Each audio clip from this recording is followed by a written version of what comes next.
اور ایک بات میرے دوستو، دعا مانگنا، خوب دعا مانگے، ہم اپنے مالک تعالیٰ سے خوب مانگے، خوب مانگے. حق تعالیٰ کو بہت پسند آتا ہے نا. من لم یسأل اللہ یغضب علیہ. آپ صلی اللہ علیہ وسلم فرماتے ہیں جو بندہ حق تعالیٰ سے نہیں مانگتا اللہ تعالیٰ کو ان پر غصہ آتا ہے. ظالم تو مجھ سے مانگتا کیوں نہیں؟ ارے بھائی سبحان اللہ، عجیب بات، ظالم تو مانگتا کیوں نہیں؟ تو مانگنے سے ان کو بہت خوشی ہوتی ہے کہ یہ مجھ سے مانگتا ہے. دیکھیے بعض بچے ایسے ہوتے ہیں باپ سے کبھی نہیں مانگتے، باپ کو ان سے شکایت ہوتی ہے کہ کیا تم ہم سے مانگتے نہیں ہو؟ کیا بات، وہ باپ کو انتظار ہوتا ہے کہ وہ ہم سے مانگے. اور کوئی بچہ ایسا ہوتا ہے کہ بار بار آتا ہے مجھے 10 ٹکا دے دیجئے، 10 روپیہ دے دیجئے، مجھے لڈو دے دیجئے، ٹافی دے دیجئے. کبھی کچھ مانگتا ہے، کبھی کچھ مانگتا ہے. باپ جب سفر پہ ہوتے ہیں تو ان کو خیال ہوتا ہے کہ وہ تو روزانہ مجھ سے مانگتا، اب کیا ہوگا. یعنی مانگنے کی وجہ سے اس کے ساتھ اتنا زیادہ خاص تعلق ہو جاتا ہے. اس سے معلوم ہوا بندہ جتنا ہی زیادہ اللہ تعالیٰ سے مانگتا ہے اتنا ہی اللہ تعالیٰ کے ساتھ تعلق خاص اس کا بڑھتا چلا جاتا ہے. اس لیے میرے دوست خدا کی قسم بہت زیادہ حق تعالیٰ سے مانگنا چاہیے. ہمارے اکابر کو ہم نے دیکھا ہے کس طرح سے دیر تک جو ہے اللہ تعالیٰ سے مانگتے رہتے ہیں. میں اپنے شیخ رحم اللہ کو دیکھتا تھا کس طرح سے حق تعالیٰ سے مانگ رہے ہیں. میرے شیخ رحم اللہ فرماتے تھے شاہ عبداللہ صاحب پھول بھی رحم اللہ تہجد کے لیے اٹھتے تھے، 2 رکعت پڑھ کے دیر تک مانگتے تھے اور بہت روتے تھے ہے نا. تو مانگنا بھی چاہیے اور اللہ تعالیٰ سے خوب مانگنا چاہیے. اور حضرت حکیم الامت تھانوی رحم اللہ فرماتے ہیں لوگ آتے ہمارے پاس حاجات پوری ہونے کے لیے کہ تعویذ دے دے. فرمایا کہ میں تو کہتا ہوں کہ اس سے بڑی چیز ہم تم کو دیتے ہوئے ہے کہ دعا مانگو، اللہ تعالیٰ سے دعا کرو. یہ دعا لاکھوں تعویذات سے زیادہ دعا کے اندر پاور موجود ہے، دعا کے اندر تاثیر زیادہ ہے، اس کا نفع اور فائدہ زیادہ ہے. لیکن یہ لوگ تعویذ گنڈوں کی زیادہ اہمیت دیتے ہیں لیکن دعا کی اتنی اہمیت نہیں سمجھتے. اس لیے خوب دعا مانگنا چاہیے ہے. اور جو حق تعالیٰ کے اشراق ہے ان کے لیے دعا میں تو لطف ہی لطف ہے، عظیم الشان قرب ان کو حاصل ہوتا ہے. مولانا رومی فرماتے ہیں نور اللہ تعالی مرکزہ کہ از دعا نہ بدھ مراد عاشقاں جز سکون گفتن بآن شیری دہاں ہے نا. اہل اللہ کو حق تعالیٰ کے ساتھ ایک مشغلہ گفتگو مالحق حاصل ہوتا ہے. دعا میں مشغلہ گفتگو مالحق حاصل ہوتا ہے.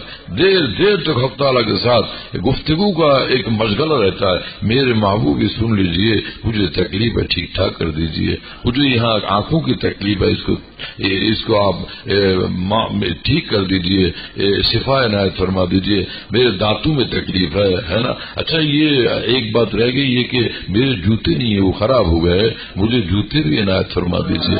اچھا یہ ہے کہ ایک بات اور یاد آ گیا ہے، میرے محبوب چپل کے تسمے خراب ہو گئے، وہ تسمے بھی عنایت فرما دیجئے.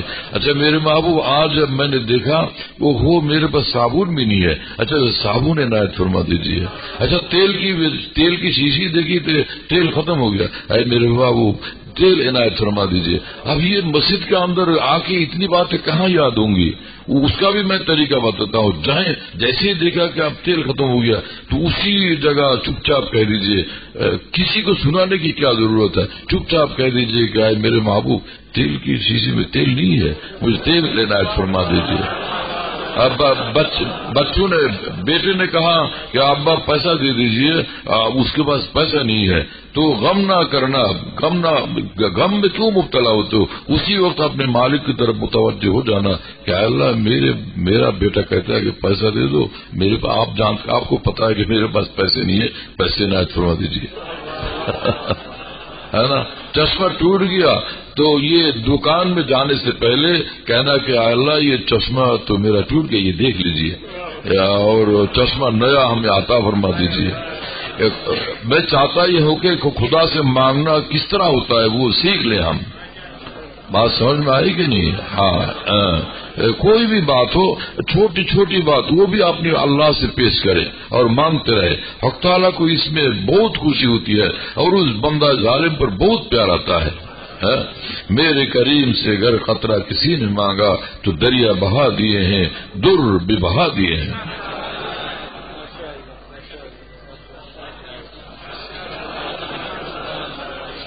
اور وہ بعض لوگ مایوس ہو جاتے ہیں، اس کے بارے میں بار بار ہم نے مضمون سنایا کہ مایوسی کفر ہے نا، کہ مایوسی کفر ہے۔ اللہ تعالیٰ سے امید رکھنا، اس کو حق تعالیٰ نے فرض عین قرار دیا کہ ہم سے امید رکھنا تجھ پر فرض ہے۔ واہ واہ، کیا عنایت ہے، کیا مہربانی ہے، کیسی محبت ہے نا۔ فرمایا کہ ہم سے نا امید کیسے ہو جاتے ہو، ہے نا۔ اگر ہم سے تمہارا کچھ بھی تعلق ہوتا تو مایوس کیسے ہو جاتے تم ہم سے۔ اس لیے فرما دیا گا لا تقنطوا من رحمت اللہ، ہم سے ہرگز مایوس نہ ہونا۔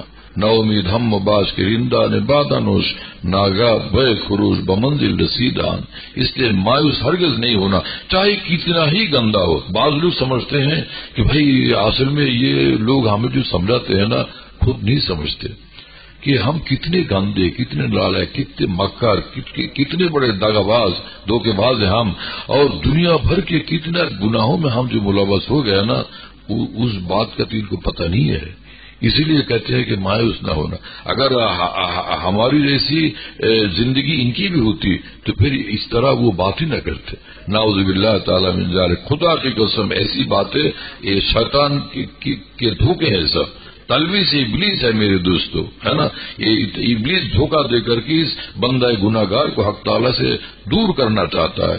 حق تعالیٰ فرماتے کہ ہرگز مایوس نہ ہونا، آ جاؤ کتنے زیادہ گناہ تمہارے ہو گئے، ان اللہ یحب لا تقنطوا من رحمت اللہ ان اللہ یغفر الذنوب جميعا، جتنے بھی زیادہ تمہارے گناہ ہیں ہم گارنٹی دیتے ہیں کہ سب معاف کر دیتے دنگے، یقیناً بالیقین ہم سب معاف کر، ان اللہ یغفر الذنوب جميعا۔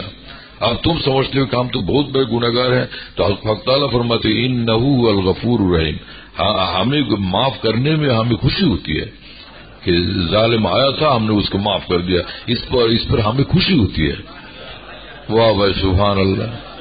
اللہ تعالی ہم سب کو قبول فرمائے اور دین سمجھنا آسان فرما دے، اللہ کی محبت کے راستے کو اللہ تعالی ہمارے لیے آسان فرما دے۔ بس وآخر دعوانا الحمدللہ رب العالمین، صلی اللہ علیہ نبی الکریم۔